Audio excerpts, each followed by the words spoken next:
अस्सलामुअलैकुम दोस्तों, कुछ अर्सा पहले मुझे बहावलपुर जाने का इत्तेफाक हुआ और बहावलपुर के सेंटर से 4.5 किलोमीटर के फासले पर नूर महल मौजूद है। और अब बंदा बहावलपुर जाए और वहाँ का शानदार नूर महल विज़िट ना करे तो यह हो नहीं सकता। बहावलपुर सिटी में नूर महल, दरबार महल और इसी तरह के बहुत सारे नवाबी महल मौजूद हैं और इसी मुनासबत से इस शहर को नवाबी शहर कहा जाता है। मैं इसको विज़िट करने आया तो सोचा कि क्यों ना एक छोटा सा व्लॉग शूट कर लें और आप सब लोगों को भी दिखाया जाए और इसके अंदर की खूबसूरती और चीज़ों के बारे में बताया जाए। ये कहा जाता है कि नूर महल को तकरीबन 1872 के आसपास उस वक्त के नवाब ने अपनी बीवी के लिए तामीर करवाया था, मगर उसकी बीवी इस महल में सिर्फ एक रात के लिए रुकी और फिर यहाँ से वापस चली गई। वजह यह थी कि इस महल के एक तरफ कब्रिस्तान मौजूद था और इसी वजह से नवाब की बीवी यहाँ एक रात गुजारने के बाद ही वापस चली गई। आजकल नूर महल पाकिस्तान आर्मी के अंडर है और इसको पब्लिक के लिए रोज़ाना सुबह 9 बजे से रात 11 बजे तक ओपन कर दिया जाता है। चलिए अब आपको नूर महल के अंदर लेके जाता हूँ और देखते हैं कि नूर महल अंदर से कैसा दिखता है। मैंने इस व्लॉग को दिन और रात दोनों टाइम पे शूट किया था ताकि आपको दोनों व्यूज़ ख़ास तौर पर रात का व्यू दिखा सकूं।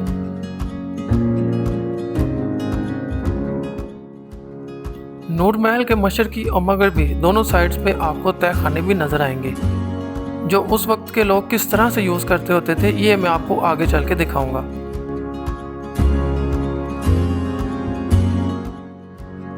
ये इसका मेन डोर है जो इस वक्त किसी मेंटेनेंस की वजह से बंद था, मगर मशरकी दरवाज़ा ओपन किया हुआ था। हम उस तरफ से एंटर हो गए। इस मशरकी दरवाजे में एंटर होते साथ ही आपको एक ड्राइंग रूम दिखाई देगा जहां मेहमानों को ठहराया जाता था।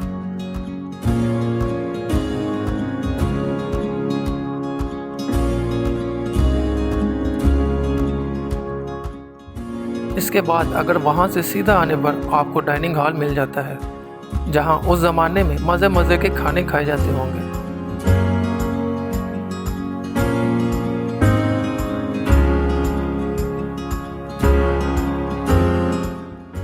ये भी एक बड़ा हॉल है, मगर इसको आजकल अगर कोई कंपनी अपनी प्रोडक्ट की प्रेजेंटेशन या मीटिंग के लिए हायर करना चाहे तो कर सकती है। इसके साथ वाला दरवाज़ा मेन हॉल की तरफ ओपन होता है जो कि नवाब का दरबार था और यहाँ पर आपको साइड गैलरी में तमाम नवाबों की तस्वीर मिलती हैं जिन्होंने इस रियासत बहावलपुर पर राज किया था।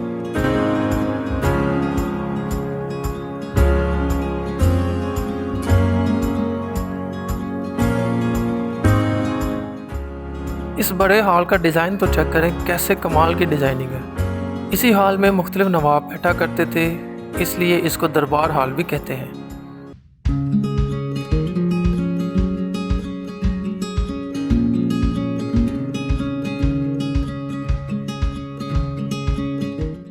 और यहीं पर आपको एक नवाबी पियानो भी देखने को मिलेगा, मगर उसको बजाने की इजाज़त बिल्कुल नहीं मिलेगी।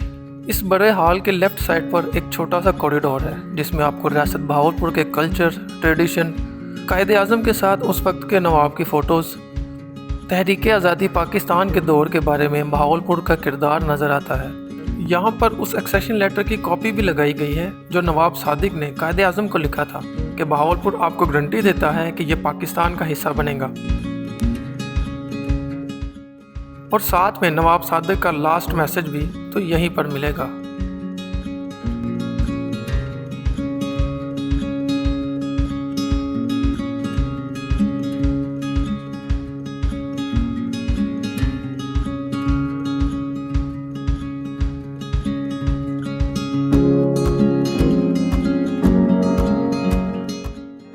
इससे नेक्स्ट लेफ्ट साइड पर चले जाएं तो आपको नवाब साहब का बेडरूम नजर आएगा।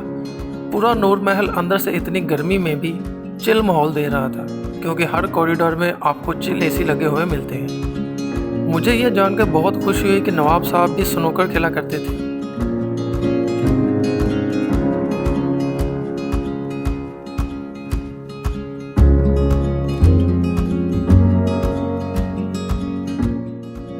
इसके साथ वाले हॉल में आपको तारीखी दस्तावेजात, रियासत बहावलपुर का कल्चर हेरिटेज और इसी तरह की दूसरी सारी चीज़ें देखने को मिलेंगी जो कि एक म्यूज़ियम की तरह सेट किया हुआ है।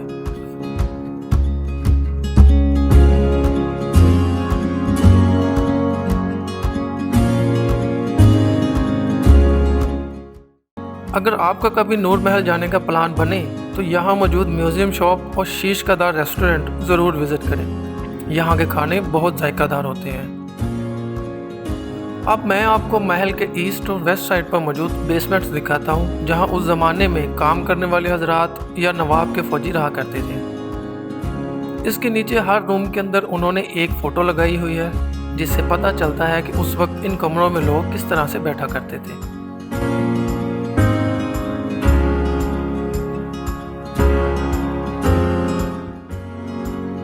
तो अब दोस्तों, अगर आपका भी कभी भावलपुर जाने का इत्तेफाक हो तो नूर महल को अपनी फ़र्स्ट चॉइस पर रखिएगा।